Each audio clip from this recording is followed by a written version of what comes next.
Hey, what's up, everybody? Welcome to Goaltending, where your why is bigger than your excuses.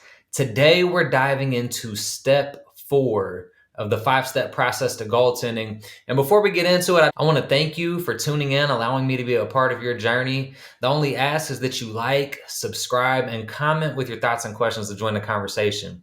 Now, I do want to challenge you to take action on what we talk about today. Find a takeaway that you can apply to your journey to help you on the path. Don't just listen and then let it go in one ear and out the other. All right? Take action on what we're talking about today. And I want to remind you, today's episode is fueled by Prepping with Peppers. Excited to have them as a sponsor. Now, quick recap before we get into step 4. So far, we've gone through the first 3 steps of the goaltending process, and I want to talk through each one of those real quick. So step 1 is identifying your start and your finish. So we have to get very clear on what our long-term goals are, where we want to be at the end of our journey, so that we can align our mid and short-term goals with where we want to be in the long term. All right, so that's getting very, very clear on where we want to be at the finish line and then where we are in relation to that right now.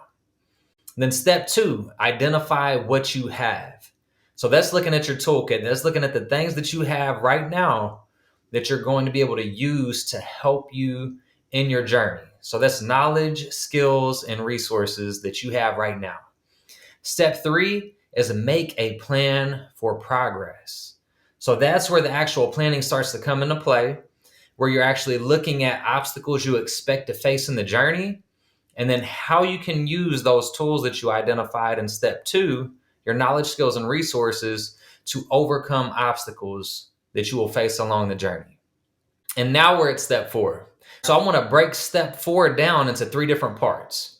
But I want to start with the taking action piece. So when we're thinking through all of the steps, in the first step, we're just getting clear on what the goal is. Step 2, we're getting clear on what we have to help us. Step 3, we're making a plan by identifying what obstacles we're going to face and then how we plan to overcome those obstacles. Step 4 is when it's time to take action.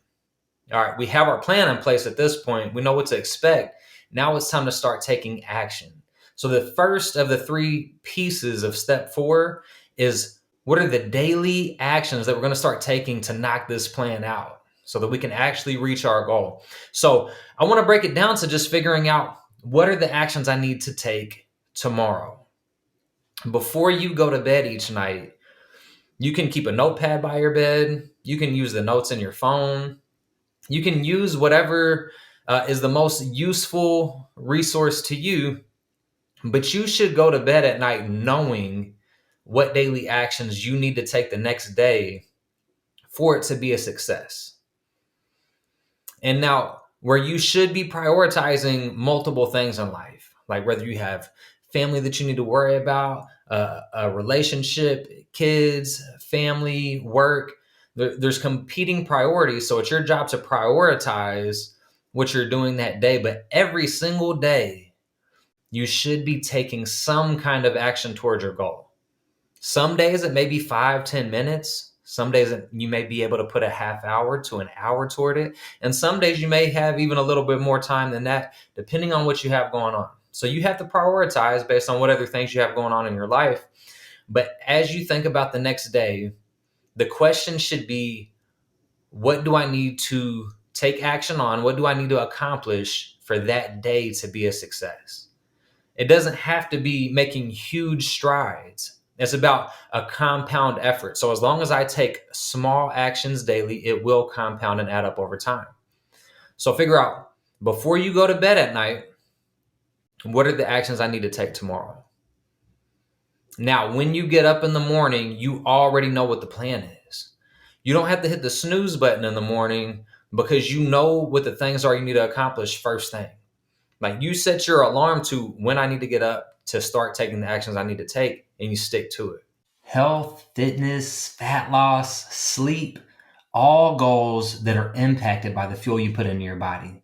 I've tried meal prepping at home, and I've tried multiple meal prep companies, including those that deliver, but I'll be honest, nothing has been better than the meals I get from Prepping with Peppers. They offer fresh, never frozen meals on a weekly rotating basis so you don't have to get tired of eating the same meals over and over again. So save yourself some time for the things that matter most by ordering your meals at preppingwithpeppers.com. All right, so now that you have your daily actions in place, you know what it is that you need to accomplish the following day before you go to bed at night. And when you get up that day, you're ready to take action, right? Now, how do you hold yourself accountable? You have to put measures in place to hold yourself accountable. Now, some people have the discipline where they can hold themselves accountable. In all honesty, some people really haven't developed that discipline yet. And so in those situations, let's think about your community. Who are the people around you? Do you already have people that you trust, that you are able to share your goal with, what you're working toward, who will support you? Who is somebody that you can check in with, reach out to, like ask for help, that would be willing to talk to you daily, somebody that you're going to see regularly, that you can talk to about the challenges you're facing, that you can talk to about when you reach certain milestones, when you accomplish things. Can you get that accountability partner in your life with somebody that you already trust, know, and care about, and that cares about you?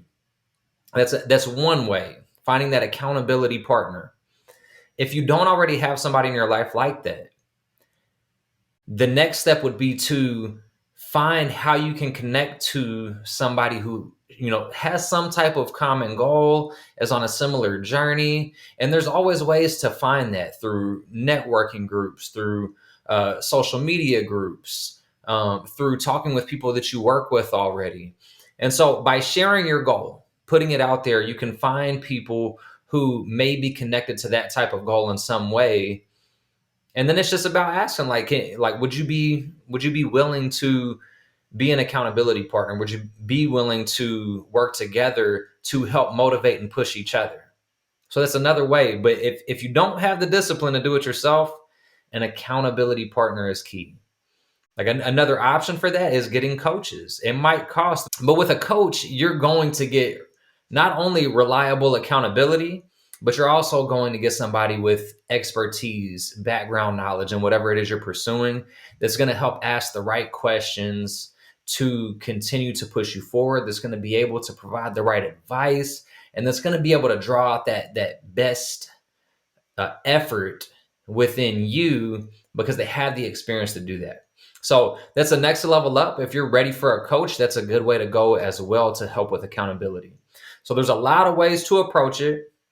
But ultimately, you figure out the daily actions you need to take, know what that is every night, and then figure out how you're going to maintain accountability, how you're going to make sure that you stick to it, to take that action.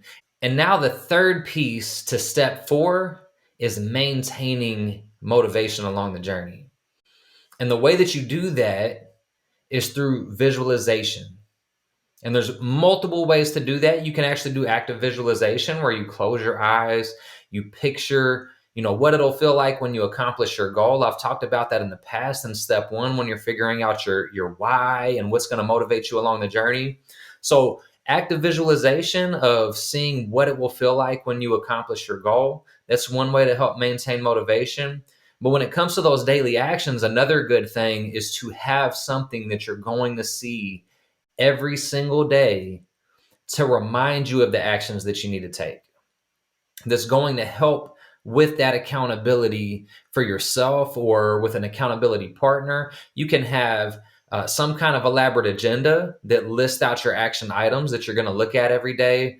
You can create a vision board, which I'm a huge fan of vision boards, to where you actually not only have something to remind you of your long-term goal on the vision board, but you can actually have reminders or some kind of checklist of daily actions that you want to take. You can hang up pictures either on your mirror or by your bed or in your office cubicle or in your car, places that you're going to be and see every single day. Do you have a picture? Do you have a checklist? Do you have some kind of reminder of the goal that you're working toward and the actions you need to take to get it? That's ultimately the key piece there, is getting active visualization in your life that you're going to see every day as a reminder and a motivator to take those actions. So that's step 4. You're just looking at what are the daily actions that I need to take, setting yourself up for those actions the next day. It's not always going to be the same every single day, but every evening you should be looking at, what does tomorrow look like? What actions am I taking tomorrow? That way, when you wake up, you're ready to go. You're ready to hit the ground running and knock those goals out. And then you need your accountability to reach them, and having visualization of some kind to help maintain motivation to take action toward the goal and remind you of the actions that you need to take. You throw that all together and you are on the way to getting that goal. So I want to thank you all so much for tuning in, allowing me to be a part of your journey. Don't forget, like, subscribe, share it, and comment with your thoughts and questions to join the conversation, and let's grow.